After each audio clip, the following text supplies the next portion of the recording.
হঠাৎ করে বোমা ফাটালেন সাবেক ছাত্র সমন্বয়ক জাতীয় নাগরিক পার্টির অন্যতম নেতা আব্দুল হান্নান মাসুদ। আমাদের প্রধান উপদেষ্টা মিথ্যা বলে আসছেন, তার প্রতি সম্মান জানিয়ে আমি সেই শব্দ উচ্চারণ করতে চাই না। তিনি সত্য গোপন করেছেন, হান্নান মাসুদের কথা সত্য হয়ে থাকে। কেন তিনি সত্য গোপন করেছিলেন? তাহলে কি তার দীর্ঘদিনে একটি পরিকল্পনা ছিল? এই প্রশ্ন যদি করি, সেটি কি খুব অবান্তর কিছু হবে? আমাদের প্রধান উপদেষ্টা অধ্যাপক ডক্টর মোহাম্মদ ইউনূস বরাবরই বলে এসেছেন যে 5 আগস্টের আগে তার সাথে ছাত্রদের কোনো প্রকার যোগাযোগ ছিল না। শেখ হাসিনা যখন দেশ ছেড়ে চলে গেলেন, তারপরে ছাত্রদের পক্ষ থেকে তার কাছে ফোন গেছে, তাকে প্রধান উপদেষ্টা হওয়ার জন্য ছাত্রদের পক্ষ থেকে অনুরোধ ছিল। কিন্তু হঠাৎ করে বোমা ফাটালেন সাবেক ছাত্র সমন্বয়ক জাতীয় নাগরিক পার্টির অন্যতম নেতা আব্দুল হান্নান মাসুদ। এবং হান্নান মাসুদ আরও বলছেন যে সে সময় তারেক রহমান সাহেব আমাদের সঙ্গে কথা বলতে চেয়েছিলেন, কিন্তু ফোন ট্র্যাক হচ্ছিল, রেকর্ড হচ্ছিল, তাকে আমরা অ্যাভয়েড করি। এছাড়া বিদেশে অবস্থানরত আরও অনেকের সঙ্গে কথাবার্তা হচ্ছিল। অথচ আমাদের প্রধান উপদেষ্টা একাধিকবার বলেছেন যে প্রধান উপদেষ্টা হওয়ার জন্য তার প্রতি অনুরোধ জানিয়ে যে ফোন গিয়েছিল ছাত্রদের পক্ষ থেকে, এর আগে এসব বিষয়ে তাদের সঙ্গে তার কোনো যোগাযোগ ছিল না। তিনি সরাসরি তো তার সাক্ষাৎকারে বলেছেন, বিশ্ব অর্থনৈতিক ফোরামের বার্ষিক সম্মেলনে আরও কয়েক মাস আগে আন্তর্জাতিক গণমাধ্যম ফিনান্সিয়াল টাইমসকে তিনি একটি সাক্ষাৎকার দিয়েছিলেন সুইজারল্যান্ডের দাভোসে বসে। ফিনান্সিয়াল টাইমসের পক্ষ থেকে প্রশ্ন ছিল যে কারা আপনার সঙ্গে যোগাযোগ করেছিল। এমন প্রশ্নের জবাবে অধ্যাপক মোহাম্মদ ইউনূস যে কথাগুলো বলেছিলেন, দেশের একটি হাসপাতালে তখন আমি চিকিৎসাধীন অবস্থায় যোগাযোগ করেছিল শিক্ষার্থীরা। আমি তাদের কাউকেই চিনতাম না, কখনো তাদের সম্পর্কে শুনিনি। তারা বলল যে আপনাকে সরকার প্রধান হতে হবে। তিনি বলছিলেন যে না, আমি সেই ব্যক্তি নই, আমি এর কিছুই জানি না, আমি এর সঙ্গে যুক্ত হতে চাই না।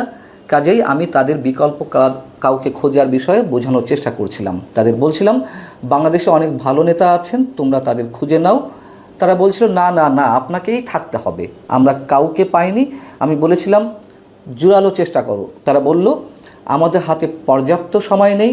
তারা নাছোড়বান্দা, কিছুতেই ছাড়তে চাইছিল না। তারা বলছিল যে শেখ হাসিনা চলে গেছেন, এখন সরকার প্রধান হতে হবে, এবং শেষ পর্যন্ত আমি রাজি হলাম। এখন কথা হচ্ছে যে হান্নান মাসুদ 1 তারিখে ফোন দিয়েছিলেন, আগস্টের 1 তারিখে। শেখ হাসিনা দেশ ছাড়লেন 5 তারিখে।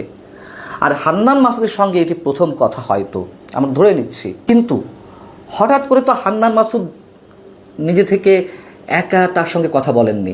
নিশ্চয়ই এর আগে থেকে আরও অনেকের সঙ্গে যোগাযোগ ছিল। এবং তিনি বলছিলেন যে ডক্টর মোহাম্মদ ইউনূস যে আমি মুঠো ফোনে খোঁজখবর নিতাম দেশে কী হচ্ছে, কিন্তু কারোর সঙ্গে কোনো যোগাযোগ ছিল না। কারোর সঙ্গে যদি কারোর ছাত্রদের যোগাযোগ না থেকেই থাকে, সেই 1 আগস্টেও বা হান্নান মাসুদ কি হঠাৎ করে তাকে ফোন দিয়েছিলেন? এবং সেই আন্দোলন চলাকালীন সময়ে শেখ হাসিনা সরকারের পতনের জন্য যে আন্দোলন, কোটা বিরোধী আন্দোলন থেকে 1 দফা আন্দোলন যেটি এলো, তখন অনেকের সঙ্গে কথা হচ্ছিল। বিদেশে অবস্থানরত আরও অনেকের সঙ্গে তাদের কথা হচ্ছিল। দেশে অবস্থানরত বিএনপি নেতাদের সঙ্গে কথা হচ্ছিল।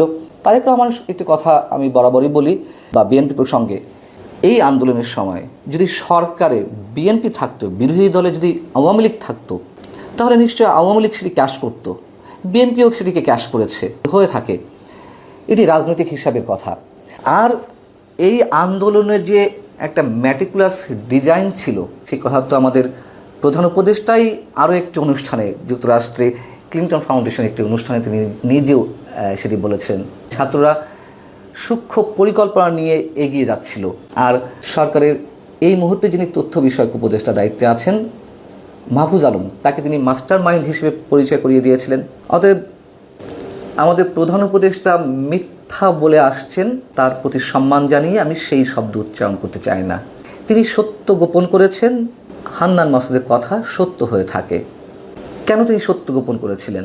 তাহলে কি তার দীর্ঘদিনে একটি পরিকল্পনা ছিল? এই প্রশ্ন যদি করি, সেটি কি খুব অবান্তর কিছু হবে? এবং আমরা তো এখন নানান মাধ্যমে জানতে পারছি যে কীভাবে এই আন্দোলন গড়ে উঠেছিল। একই সঙ্গে কদিন আগে সরকারেরই আরেক উপদেষ্টা, ছাত্র সমন্বয়কদের প্রতিনিধি হয়ে যিনি আছেন এখনও পর্যন্ত, স্থানীয় সরকার বিষয়ক উপদেষ্টা আসিফ মাহমুদ সজীব ভুইয়া, তিনি বলেছিলেন যে যদি শেখ হাসিনার পতন 5 আগস্ট না হতো, তাহলে আমরা সশস্ত্র বিপ্লবের প্রস্তুতি নিচ্ছিলাম।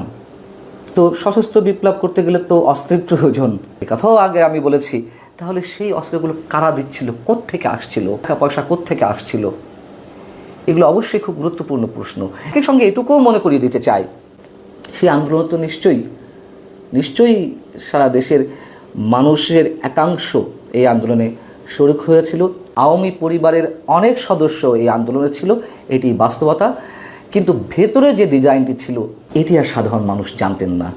এখন ছাত্ররা কোন পরিকল্পনা নিয়ে এগিয়েছিল, কতদিনের পরিকল্পনা ছিল, কী উদ্দেশ্যে ছিল, কোন কোন বিদেশি শক্তি তাদেরকে সহযোগিতা করেছে, এগুলো অনেক বেশি ভ্যালিড কোশ্চেন।